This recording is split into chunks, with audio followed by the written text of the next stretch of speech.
Bonjour et bienvenue à Uppercut by Pastor G. Je suis heureux de commencer cette nouvelle semaine avec vous dans la parole de Dieu et par le soutien de son Esprit Saint. Nous allons lire dans Actes des Apôtres chapitre 9 et le verset 3. Actes des Apôtres chapitre 9 et le verset 3. La version Louis II dit à peu près ceci. Comme il était en chemin, Saul de Tarse était en chemin et qu'il s'approchait de Damas, tout à coup, une lumière venant du ciel resplendit autour de lui. Moi, je traduis ceci en disant, soudain, une lumière venue du ciel l'enveloppa de son éclat. Que la lumière venue du ciel puisse envelopper notre semaine qui vient de commencer ainsi, au nom de Jésus. Amen. Mais regardez, enfants de Dieu, vous êtes-il déjà arrivé qu'un obstacle vous aveugle? Une lumière qui, pourtant, venant du ciel, vous aveugle. Parce qu'après cette expérience, Paul ne pouvait plus voir. Vous êtes-il déjà arrivé qu'une bonne chose venant du ciel vous masque complètement la vue physique et vous ouvre maintenant les yeux spirituels sur ce que Dieu veut faire, sur les perspectives divines, sur les projets divins, sur l'agenda divin concernant votre vie, concernant votre famille ou concernant la communauté. Si cela ne vous est jamais arrivé, moi, je peux le partager avec vous. Ça m'est souvent arrivé. Un jour, pendant que je méditais la parole, le Seigneur m'a clairement dit ceci. Le jour où tu démissionneras de ton poste de président directeur général de l'univers, tu comprendras que je suis toujours Dieu, que j'existe et que je pourrai t'aider. Le jour-là, j'ai été brisé. J'ai été cassé en 1000 morceaux. Je suis allé dans la repentance. J'ai demandé pardon à Dieu parce que j'ai compris que parfois, j'ai pris sa place.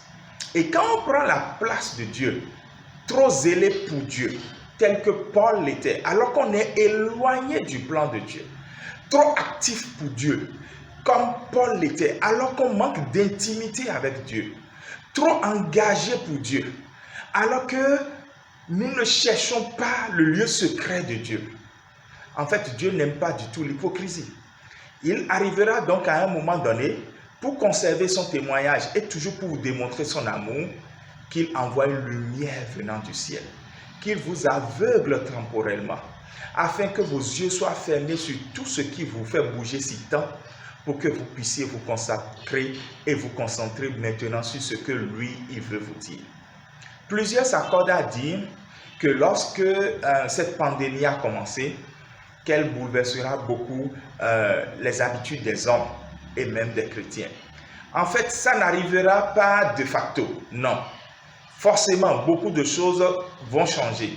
Mais l'homme demeurant l'homme, nous risquons de retourner à beaucoup de choses d'avant. C'est à nous de nous dire, nous n'allons pas continuer par commettre les erreurs du passé.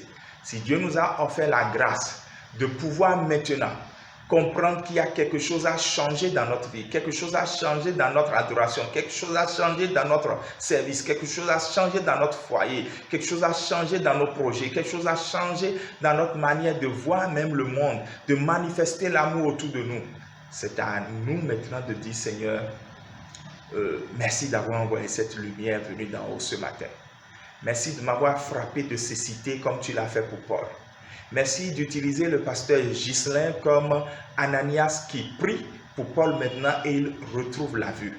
Mais seulement quand tu as fini de dire essentiellement beaucoup de choses à Paul. Et qu'est-ce que le Seigneur a dit à Paul?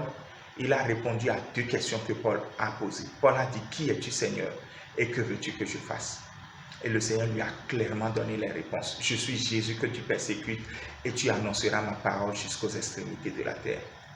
Ce matin, je prie donc que tu puisses entendre clairement la raison pour laquelle le Seigneur envoie cette lumière venue d'en haut dans ton cœur. Je prie pour que tu entendes clairement la raison pour laquelle le Seigneur te fait faire une pause. Peut-être que tu es malade et toi-même tu ne comprends pas pourquoi c'est à ce moment précis que tu es immobilisé sur place. Je prie que le Seigneur te communique sa pensée dans son cœur. Peut-être qu'actuellement tu as perdu quelque chose et pourquoi tu te demandes pourquoi dois-je perdre cette chose si importante et même importante aux yeux de Dieu, que le Seigneur t'ouvre les yeux sur pourquoi il l'a fait et que ton cœur puisse apprendre ce qu'il veut que tu apprennes. I give myself away.